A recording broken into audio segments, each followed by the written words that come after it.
I hope I can be a guiding light at some point in my life for the future entrepreneurs, doers, builders. Today I'm 99% focusing on doing it myself. I also hope that the companies and the ideas that I start, even if they don't lead to anything big, maybe they spark somebody else to take the baton and build something awesome. Remember to eat well, listen to your mom, and brush your teeth.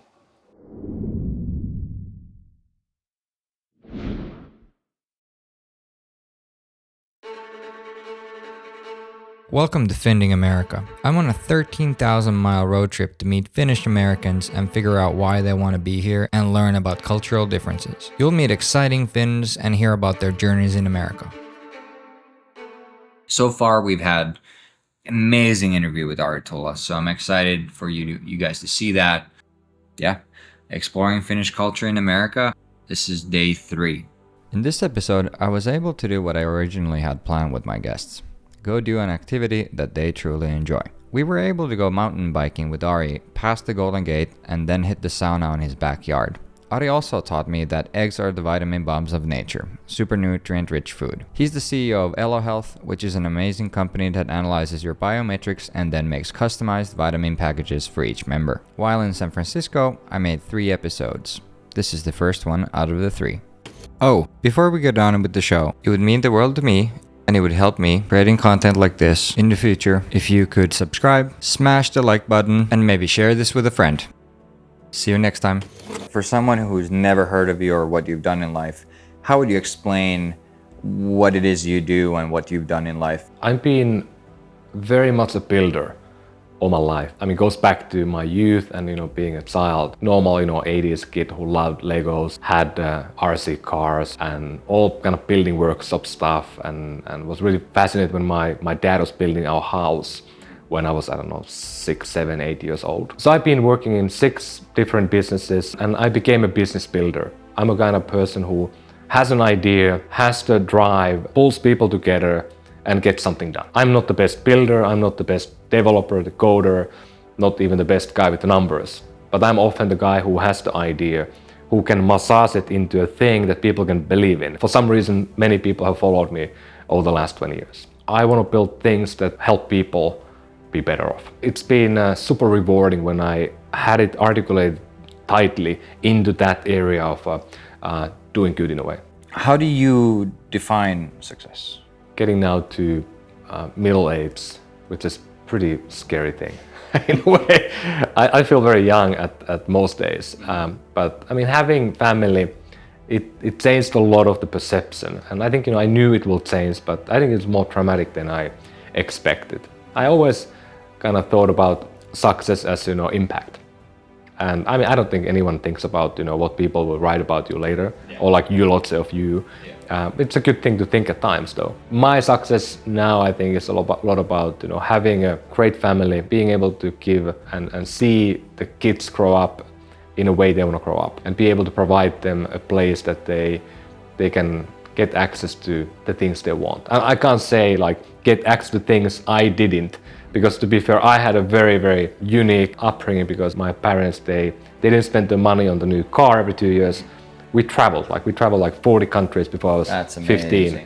And we just went around, and my dad, he worked at times in Japan, for example. We went there in the 90s and seeing, being in Japan in a big tower in somebody's home, having a tea ceremony when you are 13 or 12 years old, that changes you more fundamentally than anything almost in life. Because when you see things that young, that are completely odd from a cultural perspective, different looking people, no common language, yet you hang out with them and be there. That makes you understand that everybody are the same, but different. And that's, I think, what is so unique and why we are here in San Francisco with the kids and all, which is not very common. There are no kids in the city. But my son and daughter are in school, and there's basically like 15 languages in the class. There is all kind of different looking people. And that's how you grow. And there's like 10 different nationalities in a class of 20 people my son has. How cool is that? What type of he doesn't have a concept of a skin tone today. He's turning 7. And those things to me are success. If if the next generation can be better than who we are, and more open and so forth. And of course, success in business, like I said already, I want to have an impact on people, helping people live better lives. And we have done something there, and I think I have a big hopes to achieve a lot more. And if I can do the things I want to do the next 20 years, I can probably say happily that now I can just start giving back money and time to other people, and maybe continue investing more and just. But there's a maybe you have like 3 companies or 4 companies in you that you can create. How do you bounce back from failures? Everybody gets through failures. I think it's not talked about enough. One is, I think money is something that's always a taboo, and salaries is always a taboo, especially here. I think the saying of it's not how you fall, it's how you get up. I think the failure word is a very problematic, and all the Finns listening and watching, yrittäjä, the entrepreneur word is about trying. It's like trialist. That's a silly thing to say. Failure is a part of the equation if you try something. I'm a rock climber, I'm a snowboarder, I do a lot of cycling now, downhills and stuff. I mean, you will never learn if you don't fall. And if you do sports, there's nobody who will learn to do a new trick on a skateboard or a snowboard or rock climbing. You tend to fall, you fall all the time. That's just the thing that happens. We should kind of stop talking about the failure in a way that, somehow stigmatizing you or something bad that happens. It's part of the process. And of course it sucks, when things go wrong and you feel humiliated, you feel embarrassed, you feel that, you didn't do the right things. But then I think you need to be able to sleep over it and then look back and analyze and then forget it. I have a t-shirt that, was given to me by one of our board member, one of our lead investor, who's a very known person in the Valley. And he titled me and my co-founder in last company as nuclear cockroaches. Not just the cockroach that survives, but the nuclear one who survived the nuclear winter. Wow. And because we basically were about to go bankrupt multiple times, and he gave up already. And sometimes, I was paying the salaries from my purse that was very, very thin at the time to people. I wasn't getting paid. My co-founder wasn't getting paid. We just pulled through. And that is the guts, the sizzle, the grit that, I think is part of, the ethos that, and I don't know if I'm getting weaker and I'm getting like softer because the temperature weather. Yeah. But I think to me, like the failure and then the grit and the ability to see through the adversary, those are critical components of success. Nobody has succeeded without the grit, without the failure. It's really true that you can't build on the vanilla. You can build on the hate and you can build on the love. But in the middle, you never want to be there.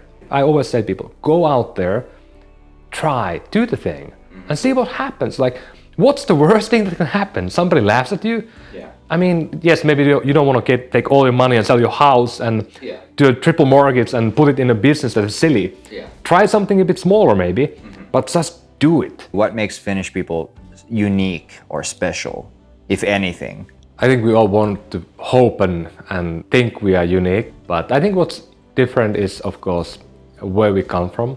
And I think the darkness, the light, that creates a unique blend of environment. And of course, the northern seasons, winter and others, those have an impact. Of course, the one thing I think what is unique to Finns is the equality. And often, if you are in Finland, people kind of take it granted and they say, oh, we are not that equal anymore, it already changed. But when you come to the US, the differences are so massive. We are living now here in one of the most expensive places in the world. I mean, not just San Francisco, but this hill we are in is basically a place that nobody can buy a house if you don't have tens of millions of dollars. Yeah. And we are renting, so we haven't bought a house here. But the point is that inequality in the US is so dramatic that most people can't fathom that in Finland. Yeah. And if you live in a smaller city in Finland or a smaller town, you are living in this sort of a bubble where people can freely still go out. The kids can ride a bike to school. They have a key to their home. My kids will not be able to walk alone from the school likely in the next 5 years. Yeah. The school is in the same block as our house. That's America. And in Finland, the freedom that comes with that equality is massive. So in many ways, America is And I'm an American, as I'm a Finn as well. We talk about freedom here. Freedom is this big thing, and I think there was a great episode you might have seen, Jon Stewart. He talked about freedom last few days. But in Finland, people actually might be more free than they are in the US. The social mobility has not been moving to a direction that it had before in the US. Finland might have actually more social mobility, and not only Finland but the Nordic countries. Those I think are the ones that make the Finns unique, and of course the light and the darkness and the winter. Do you have any random Finnish things that pop up here? Of course, this is San Francisco and the Bay is different because there's Finns all around and everybody's well known, so you're just like everybody else here. But in general, in popular culture, do you have any favorite Finnish examples that pop up? But as an example, Castro today in San Francisco is this world famous place where basically gays around the world and other minorities go and kind of see, and it's like a pilgrimage almost. It's the place where gay culture started and it became more free. But very few people know that the Castro used to be a Finnish fishing village 100 years before. Yeah. And that was like, wow, there was like a sauna. I can't remember the name of the sauna, but the Finnish name, and it was there for 70 years. And I think it was bulldozed down in maybe 50s, 60s. And then there's another point that I think is really cool. There's a sea captain called Nybaum. He was from Oulu. I'm from Kempele. I was born in Oulu. He was a fur trader and a captain of a boat or boats in the coast here. He made it really well in a fur trade, made money. He bought a big lot in Napa and he started a couple of winery. That was the first winery doing good wine in Napa region. They got the wines from France, the first ones. Could you talk about mentorship and the differences it has within the Finnish culture and American culture? I think everybody here talks about mentorship and how important it is. And in Finland, I don't know if it's a bad thing. Maybe it's changed in the time I've been gone, but it seems like it's always like you need help. It's a bigger topic than just mentorship. It's about ability to get help. That's something that I think the standard Finnish man sucks at. Is really bad at. And I think it's maybe a bit of an age question as well. The older you get, I think the more you understand that, you can get help. I have been almost probably known a bit of trying to be very self-reliant to a level of, not healthy at times.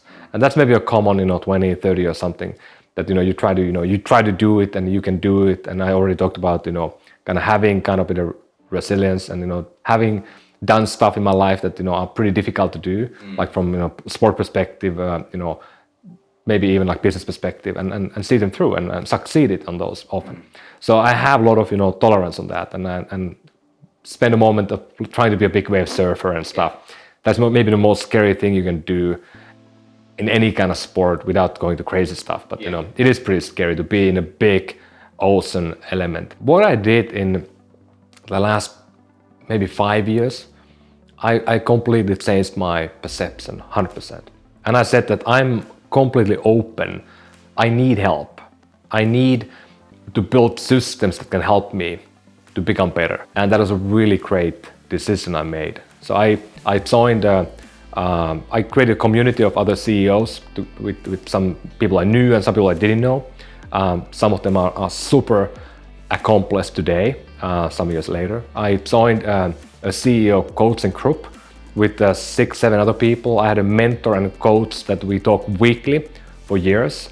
I hired a climbing coach, cycling coach, a sleeping coach right now. I'm testing a service. But I'm like thinking that you can have a coach on almost everything. Yeah. And it kind of opened up a little bit as well as my wife, she's doing the KonMari consulting. It's really more coaching you to decide what aspects of your life are important and which are not. It's about giving away memories, giving away objects in your life. Like today, my wife is working with the family, and they have a ton of stuff. They moved recently, and there's like all the mementos. People died, and old generations, legacy stuff. What do you do with those mementos?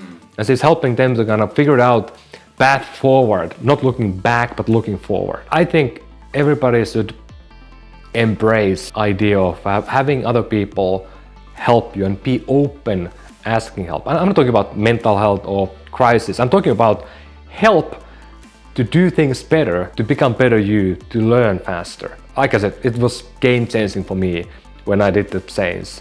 Yeah. And I did the change also in my last company, Better Doctor. When we were struggling, we were in this nuclear cockroach mode. And we basically failed to build a business out of a chassis where we had millions of people using our service. Millions of people using our service, massive impact, massive economic impact to other people, but we were not able to reap any money out of the system because it was legally impossible. It was a marketplace for finding doctors. It was impossible to monetize it because the doctors can't really pay for you and me calling the doctors the lead, because it's illegal in healthcare to pay for a lead. Mm-hmm. And then the consumers, you and me, we are not willing to pay for using something like that. So we couldn't monetize it. And we had to turn the company around and become a data platform for the enterprise, for the hospitals, for the health insurance companies, for the government. But that change was not just the business model difference or maybe letting some people go, hiring new type of people, but it was at the top, the management and myself had to change the perception. I was the guy who said that let's burn the healthcare system down and rebuild the new one. I was against all the clients who became our clients later. I was telling public that these guys should be like vilified. We were the company that was basically publicizing claims data. That means what doctors have done to whom. We got that data out with the FOIA, Freedom of Information Act from Florida. We were the first ones to publish that on a national level. So we knew how many times different doctors have done what at what cost. We published that 7 years ago. We did the story together with ProPublica. ProPublica later used that data and they found 2,000 doctors who had basically done fraud up to 25 million a year. Hundreds of doctors went to prison because of that data. So that was the stance we played. We were like, let's rip open the place and make everything transparent. And then when we did this pivot, and luckily I had some good mentors, I said, we go from slapping the face of the system to hugging it. And we started to embrace it. We built a puzzle piece that fit the puzzle of healthcare in the US, and the rest did work. But it's about the mind. Like, you have to do a judo move in a way and go from this idea that I'm against you, I'm fighting you, to I embrace you and I make you better. And I hope I don't make that mistake again, because we spent $20 million of venture money on that mistake. 20 million is a lot of money in every spectrum. It's really important, I think, to listen to people and not be too fixed with your own viewpoint in different things. All right, we're gonna do 10 words. Here we go. Blue. Police. White. Snow. Sauna. Finnish. Sisu. That's what we all are. Black. Night. Green. Forest. Coca-Cola. Death. The Matrix. The future. Finland. Home. Love. Red. Thanks for all the wisdoms you gave throughout this thing. And is there anything you want to leave the next generation of humans with? I hope I can be a guiding light at some point in my life for the future entrepreneurs, doers, builders. Today I'm 99% focusing on doing it myself. I also hope that the companies and the ideas that I start, even if they don't lead to anything big, maybe they spark somebody else to take the baton and build something awesome. Remember to eat well, listen to your mom, and brush your teeth.